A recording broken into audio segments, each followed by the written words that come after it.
دوستو تاریخ انسانی میں یروشلم ایک واحد شہر ہے جو دنیا میں موجود 3 سب سے بڑے اور اہم مذاہب یعنی مسلمان، عیسائی اور یہودیوں کے لیے مذہبی لحاظ سے نہایت اہمیت کا حامل ہے۔ اس شہر کی تاریخ نہایت ہی پرانی ہے اور کئی مرتبہ اس پر حملے بھی ہوئے جس کے دوران یہودی دربدر ہو کر رہ گئے۔ آج بھی ماہر آثار قدیمہ ان قدیم کھنڈرات میں موجود وہ عمارتیں تلاش کرنے کی کوشش کرتے ہیں جو اس شہر کے اجڑنے کے دوران نظروں سے اوجھل ہو گئیں۔ پہلی بار یہ شہر حضرت داؤد علیہ السلام کے دور میں تعمیر ہوا۔ وہ اللہ کے ایک جلیل القدر پیغمبر تھے۔ ان کا نام قرآن مجید میں 16 مرتبہ آیا ہے اور وہ پہلے پیغمبر ہیں جنہیں بنی اسرائیل کی بادشاہی بھی عطا ہوئی۔ قرآن پاک میں حضرت آدم کے علاوہ حضرت داؤد علیہ السلام وہ واحد پیغمبر ہیں جنہیں خلیفہ کہہ کر بھی پکارا گیا ہے۔ آپ کو بادشاہت ملنے سے 1000 قبل میں وہ دور تھا جب بنی اسرائیل سے فلسطین کے اکثر علاقے چھینے جا چکے تھے۔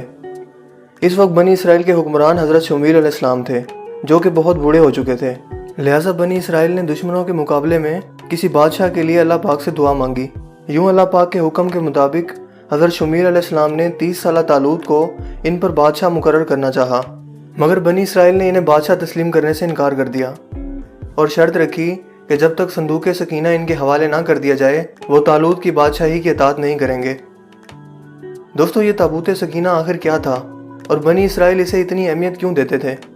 اس بات کو سمجھنے کے لیے ہمیں تاریخ میں بہت پیچھے جانا پڑے گا۔ دراصل یہ لکڑی کا بنا ہوا ایک صندوق تھا جو حضرت آدم علیہ السلام پر نازل ہوا تھا اور پوری زندگی ان کے پاس رہا اور پھر بطور وراثت آپ کی اولاد کو ملتا رہا، یہاں تک کہ یہ حضرت یعقوب علیہ السلام کو ملا جنہیں اسرائیل بھی کہا جاتا ہے، اور آپ کی اولاد بنی اسرائیل کہلاتی ہے۔ یوں آپ کے بعد یہ آپ کی اولاد بنی اسرائیل تک پہنچا۔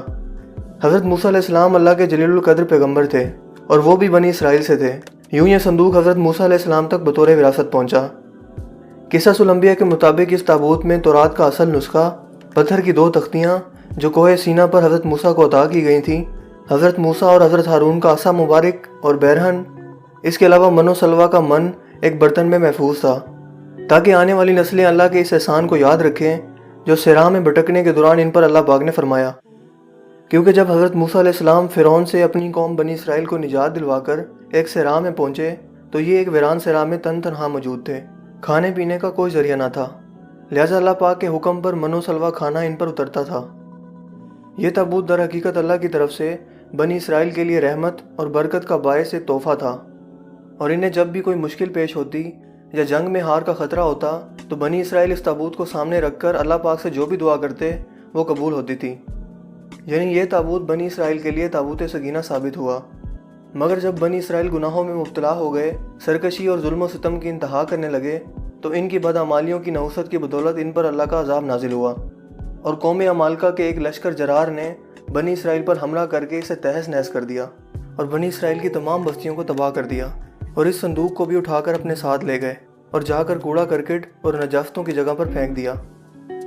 اس بے ادبی کرنے پر اللہ پاک نے قوم عمالقہ پر بھی اپنا عذاب نازل کیا، یہاں تک کہ طرح طرح کی بیماریاں ان پر مسلط ہو گئیں اور قوم عمالقہ کے 5 شہر دیکھتے ہی دیکھتے ویران ہو گئے۔ لہٰذا انہیں سمجھ آ گیا کہ یہ جو کچھ بھی ہو رہا ہے وہ دراصل اللہ کا عذاب ہے جو اس صندوق کی بے حرمتی کرنے پر ان پر نازل ہو رہا ہے۔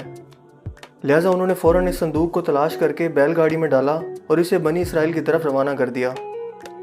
اللہ پاک نے 4 فرشتوں کو بھیجا جنہوں نے اس مبارک صندوق کو اٹھا کر حضرت شمویل علیہ السلام کی خدمت میں پیش کر دیا۔ یوں حضرت شمویل علیہ السلام نے وہ صندوق بنی اسرائیل کے حوالے کر دیا، اور شرط کے مطابق یعنی صندوق سکینہ کی واپسی ہونے پر بنی اسرائیل نے طالوت کو اپنا بادشاہ تسلیم کر لیا۔ دوستو حضرت داؤد علیہ السلام نے طالوت کے لشکر میں کم عمری میں شمولیت اختیار کی۔ اس وقت دشمن فلسطینیوں کے سپہ سالار جالوت نے اسرائیلیوں کو مقابلے کی دعوت دی، مگر پورے اسرائیلیوں میں سے کسی میں بھی اس سے مقابلہ کرنے کی ہمت نہ تھی۔ یوں حضرت داؤد علیہ السلام اس کے مقابلے میں نکلے اور اسے قتل کر دیا۔ اس واقعے نے حضرت داؤد علیہ السلام کو بنی اسرائیل کی آنکھوں کا تارا بنا دیا اور ان کے دل میں ان کے لیے محبت پیدا ہو گئی، لہٰذا طالوت نے اپنی بیٹی حضرت داؤد علیہ السلام سے بیاہ دی، اور یوں وقت گزرتا گیا یہاں تک کہ حضرت داؤد علیہ السلام بنی اسرائیل کے حکمران بنے اور انہیں نبوت بھی عطا کی گئی۔ آپ ہی نے یروشلم کی بنیاد رکھ کر وہاں تابوت سکینہ کی حفاظت کے لیے ایک ہیکل یا محل تعمیر کرنا شروع کیا۔ آپ نے بنی اسرائیل پر 40 سال تک حکومت کی، مگر آپ کے دور حیات میں یہ ہیکل بن کر مکمل نہ ہو سکا، اور آپ کے بیٹے حضرت سلیمان علیہ السلام نے اسے مکمل کیا۔